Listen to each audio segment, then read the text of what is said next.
Hi, everyone, and thank you for tuning in to another episode of the Something Else podcast. Of course, my name is Gabriella, and I have a very special guest here. Hi, Stacey Ann Gonzalez. Today, we are talking about education, all of the above. With that, we're kind of getting into that conversation. Before we get into that, it's the affirmation of the week. This is one of my favorite things to do. Let's see what we got here. These are by Intelligent Change, by the way. This one says, I am safe and protected here and everywhere I go, all is well. Awesome. So, this is a very special guest because this is my 9th and 10th grade history teacher. And my birthday twin. We have the same birthday. We're birthday twins. December the 17th. Yes. Same year. But yeah, so I kind of wanted to get your perspective because we all know education is like a really big topic. You know, there's the student loan crisis, there's issues with the shortage of teachers. There's a lot of things that are going on with educators nowadays. So I really wanted to get your perspective on where like you feel the current state of education is right now. Well, I honestly feel that we're in a crisis situation in the fact that education has become very politicized. Mm-hmm. Where politicized and also there's a monetary aspect to it where it's, they're not, in my opinion, not looking out for the best interests of the kids. Yeah. Because even with educators, we have so many things on us. Like today, scores came out. And, you know, a couple of my teacher friends text, did you look? Did you look? Did you look? And I didn't want to look because this year was really terrible. It was really hard because the kids were at home for the most part for 2 years. They're thrown back into the school system, the desk, the this, the that, while they were at home. And they were able to be on their computer, be on their phone, and now we're trying to box them back in. Yeah. So it's been really hard. So I knew that the scores weren't going to be good. But with that, our names are attached to the scores. Our bonuses are attached to the scores. Mm-hmm. So it's become monetary per se. Like we're literally teaching for the test because we want our scores to look good. We want our name to look good. We want to be looked at as effective. And then, of course, the politics of it all, especially as a history teacher, they're putting so many, what's it called? Critical race theory, which is just teaching Black history. That's what it sounds like. But they're calling it critical race theory. They don't want us to talk about that. So the state of education, to me, especially in the state of Florida, is in a bad place. Gotcha. And do you think there was like a reason that it was kind of incentivized? Was it to like increase teacher performance, or because it sounds like basically they wanted to incentivize like teaching for educators to increase performance? Do you think? They always say it's for performance, but something I realized back when we had FCAT, President Bush was the president. He had that No Child Left Behind. The FCAT books that we used were made by his brother Neil. So every time we bought FCAT material to give you guys to work with, The money went into his pocket. yes, the Bush family got the money. Gotcha. So you say that it is for that, but then is it really? I know that Ron DeSantis is planning to get rid of the FSA and to do a monitoring thing, like 3 months of progress check, which sounds pretty good to me. Because that, to me, at least lets you see where your kids are at because you're using the standards, you know, what standards they're supposed to be on, what level they're supposed to be on. So let's see how that works. But initially they said it was for student performance, but then you have to wonder, you know, where are you getting the materials? I always say follow the money. Yeah. And see where it goes. And does it help? My problem with the standardized tests, why I'm happy that we're going on a progress thing, is that every child has a different experience. What you have in that reading pamphlet, some kids can't relate. They've never heard of some of the stuff. Yeah. Some kids never went camping. So, you know, I walk behind I never the went kids. camping. I walk behind the kids and I read something. I'm like, they don't know about that. So it already puts you at a somewhat of a disadvantage. Yes, you should have the skills to learn how to read and comprehend. But it also helps when you have a point of reference. Yeah. So it did initially start out for that, but I think sometimes money plays into a part of it as well. Yeah. I never really thought that it was so like political, and honestly, you hear stuff in the news, but you never like, from my point of reference or from my point of view, it's not like I really understood it. Now, I guess because I'm older, I kind of like pay more attention to it, but it seems like everything has like a driving force behind it to make like some extra dollars, and it's not always at the for the betterment of the educator or the kids. Yeah. I know I'm not too sure if this is true or not, but I think I read somewhere that the governor was like trying to incentivize like adding more bonuses so that the teachers, to hire more teachers so that they can come back to school and stuff like that. He is. And he did start the base salary in the 40s, late 40s, which is good but bad, because teachers that are already teaching, some of us are making that right now, and someone new could come in and start and to make more. Yeah. So he is trying to, because a lot of people are leaving education, because realistically in Florida, we're, one of the states with the lowest paid for teachers. Wow. I don't know if you remember, there were a couple of teachers, I don't know if you were there when, I don't know if Miss Butler was there. Did you ever have Miss Butler? No, I didn't. She actually moved to DC. She teaches there, and there's another teacher that was from Miramar who actually, teaches in New York, and they miss South Florida, but they, The pay is monetarily, better. yeah, they're making six figures, and with the cost As a teacher? yeah, with the cost of living as it is, to come down here, you see the price of houses. Yeah. It's hard. Wow. It's really That's hard. so crazy. Yeah, because everything that they do where they're at, they get compensated for. So extra classes, tutoring, no. Yeah. That doesn't happen here all the time. And then if you do get compensation, it's just heavily taxed. So it's like you don't even get anything. Yeah, it's like, this is dinner. And they don't, and even like Broward County, when it comes to raises, we fight. Like, we got a raise the other day. We wanted like a 3.2 raise. They came back with 1%. Not even 2? Not even a 2. Okay. So that's why teachers are like bailing. It's hard. Yeah. And then that kind of brings me to the question to kind of ask, because with all these things, like the monetary aspects, the political aspects, like, do you feel like being a teacher is like a calling, or could it be done as like a job? Because I really feel like to work with students in the capacity, like you're spending 8 hours a day with students all day, more than the time that you spend with the parents. So do you think that it is a calling, or could it just be done as a job? It is a calling, but there are some people who do it as a job. Because, you can make more money if you have your master's, if you take extra classes, you can move up there like that. And, and then you have summers. It's not that we're not paid for summers, but you could stagger your paycheck to get paid. So there are some people, and I'm sure in your educational life, you've come across some teachers and you're like, do they even really want to be here? You're like, no, seriously. You're like, so, but it is, to me, to be happy in what you do, it's a calling. Like, I couldn't see myself doing anything else. No. How long have you been teaching? As I was driving here, I was thinking about that. So in Broward, in order for me to retire, I have to be teaching 30 years, right? So in Broward, they have me at 25. I have 5 more years. Yeah. But I taught, but it's longer than that. What it is, I taught in Dade first, but they didn't take all my years. So I taught in Dade 8 years, and then I moved to Broward to teach.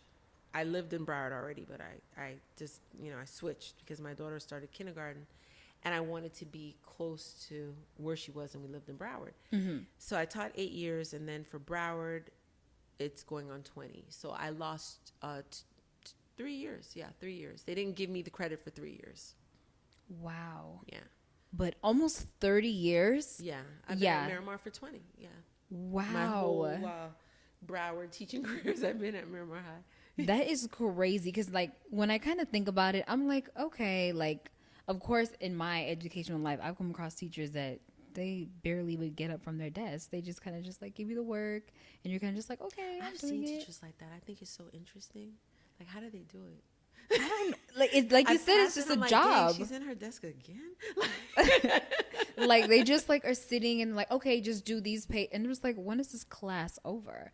Like, I've seen, like, I remember when I first started teaching, there were two teachers that I remember when I taught in Dade County, and they would leave, like, one was a guy and one was a lady. She would just leave with her purse, and he would leave with his hands just swinging. I'm like, yeah, where are their papers? And this is before we had the laptops and everything. yeah. So I always had, like, papers and bags, and I'm still the bag lady. And I'm like, how are they just leaving like that? Like, nothing. For some people, it's honestly like we just mentioned, like it is just a job. Yeah, some people's a job, but I think it's a calling for you to enjoy it. Yeah. And if it's going to be a job, I don't think those are the ones who stay the long haul. I don't think so either. Yeah, they don't stay the long haul. Cause like me and my dad were having a conversation yesterday, and I was like talking to him. I was like, okay, I'm gonna be interviewing like a teacher, and and I was telling him, I was like, some people can stay a teacher for a very long time, feel fulfilled with what they do, but you notice like other people get into the profession and they're there for like maybe 1 or 2 years and like, okay, Or I'm with they this. go higher into maybe the administrative aspect. They go downtown in the office, not to particularly stay into the classroom. I don't want to do anything but be in the classroom. Gotcha. I've never aspired to be outside the classroom because I feel that it's different for everybody else. But for me, I like that connection. I like every day I go in, there's something different. Yeah. Because every class, every kid brings something different. It's never the same. I cannot deal with that type of monotony. Because even if I'm teaching the same thing period to period, the way they receive it is different It's every different. class. Yeah.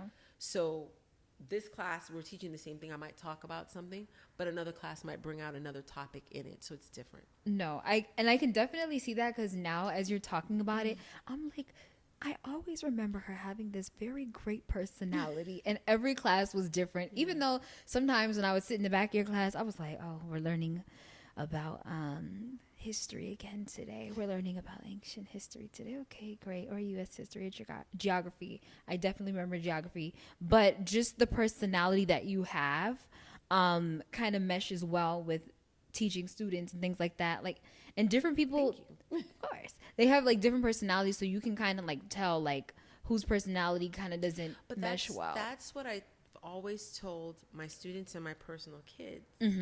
Every teacher comes with something different. Yeah. So you have to learn they're different. Like, you have to figure out how they move with it, and then you'll be all right in the class. Yeah. You'll be able to succeed once you figure out their perspective or how they're coming with it. You'll be fine. Like, every year is different. Every teacher is different. You just have to figure that out. Once you figure out their teaching method and how they're presenting the stuff, you'll be able to make it work. Yeah. And at least I feel so. No, I can definitely see that, because again, I think we kind of sometimes forget, like, even like growing up, you're like, oh, those are my parents, but parents are humans. Same way teachers are humans. Do you think that teachers have like, educators have like an obligation to like show up for their students? Like, I guess it's more challenging to kind of be 100% present, in the classroom now, just because everything that's happened in the last 2 years. But do you think there's like an obligation somewhere in that? For me, I feel that there's an obligation, but it's kind of hard because there's so many barriers that are placed on us. Yeah, yeah. Can't touch them, can't be alone with them. You know what I mean? Like, you walk past a kid and you might want to pat him on the back, but that kid might say, oh, she hit me really hard. And next thing you know, you're in the office. So for a lot of times, there are teachers who are very cautious. And they are afraid to show up. Yeah. I feel at times that it's necessary because you don't know what happens at home for everybody. True. But I have to sometimes try and find a balance. That's why I didn't teach elementary. When I was looking at what grade level I wanted to teach, I remember I interned, like I did the different grade levels, and I will get sucked into elementary really hard. Like I will cry. Like I will just be that teacher. You don't have lunch? They didn't give you. Oh my God! Let me make you something. I'll bring you Yeah. something. So I've had to learn over the years to try and find that balance. Definitely show up for them, yes, but I have to try and find that balance where I'm not my energy, Yeah. that it doesn't even talk about it. Like there are times that I've sat in that class and I've just cried Yeah. based on different things that kids have told Please me. don't cry. No, just based on it. So it's hard. You have to, like, for me, because Mm-hmm. I am that person. I always tell them I'm a mom teacher. Mm-hmm. I'm your teacher, but like I have that mom thing about me. So it's very, I have to, yeah. I show up. It's important to show up, but you have to find the balance. And not every teacher does, because there's so many barriers Yeah. that you could get called on if you're too involved, or, different things that you didn't report, or it's a lot. Yeah, no, and I can also see that becoming like an issue from like both ways, because if you're not present, then the student is kind of like, oh, Feels okay, disconnected well, from you. okay, she doesn't care. She doesn't care. He Yeah. doesn't care. And then if you're too connected, it's like that gray area where someone can take it and Take it to a different level. and might Yeah. misconstrue the whole, you know, relationship as far as teacher to student. So I can definitely understand that.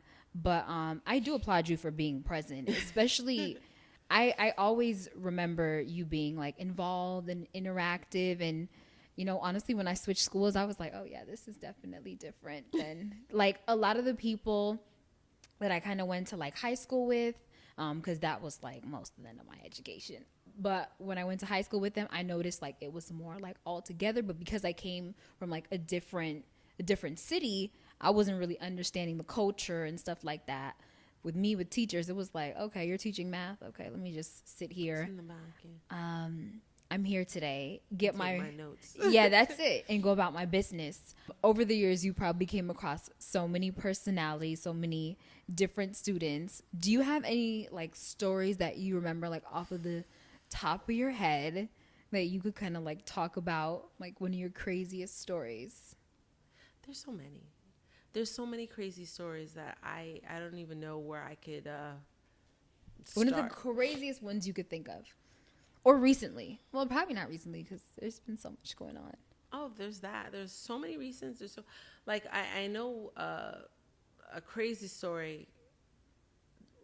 One, when I first started teaching, that I thought was a lot, was the fact that, oh, you know what?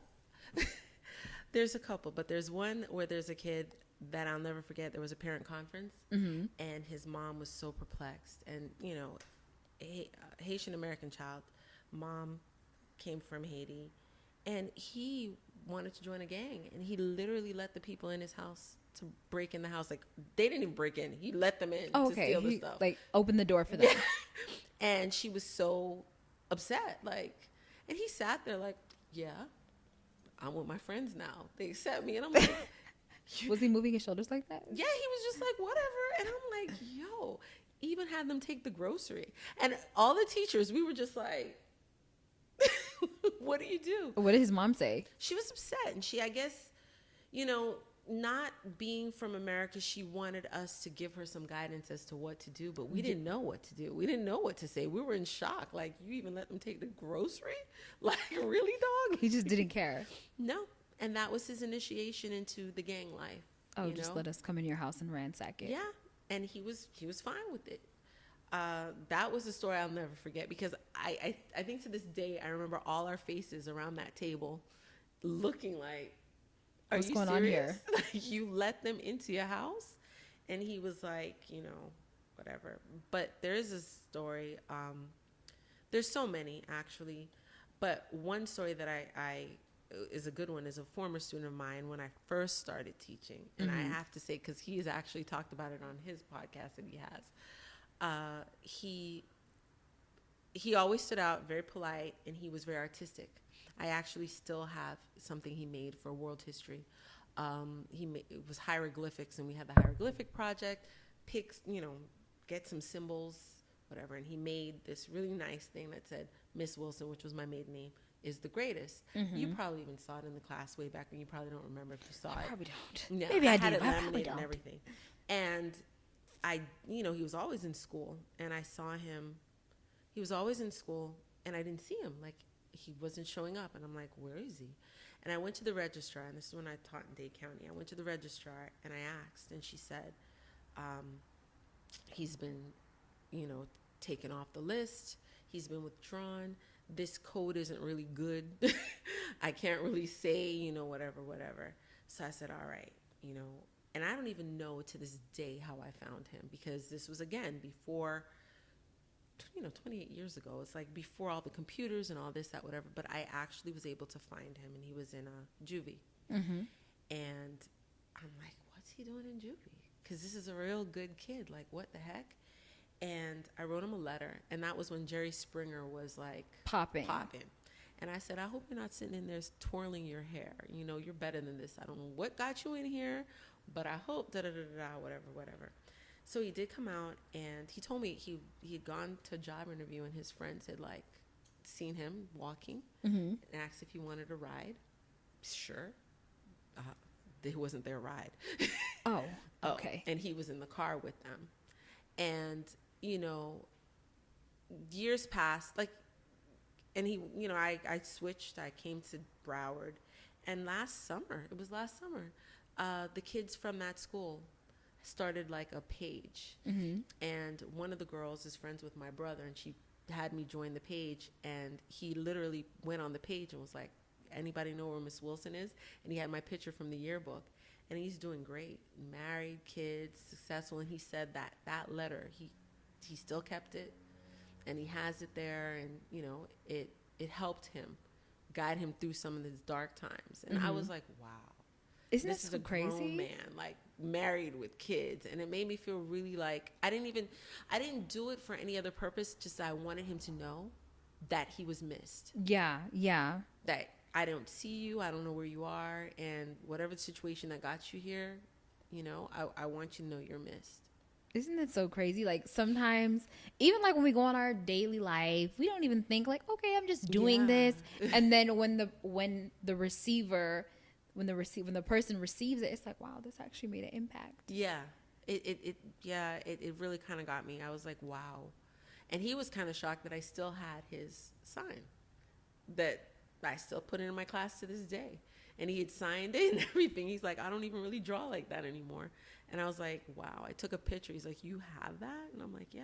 That's so crazy. He was in the car. He didn't even know what happened. He just ended up in a whole different place.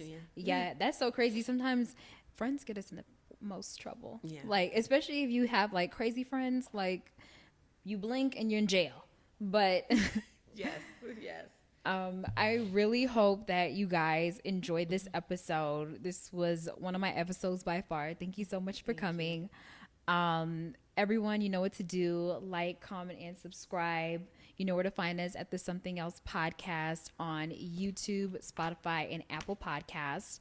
And we will see you in the next episode. Thank you for having me. Of course.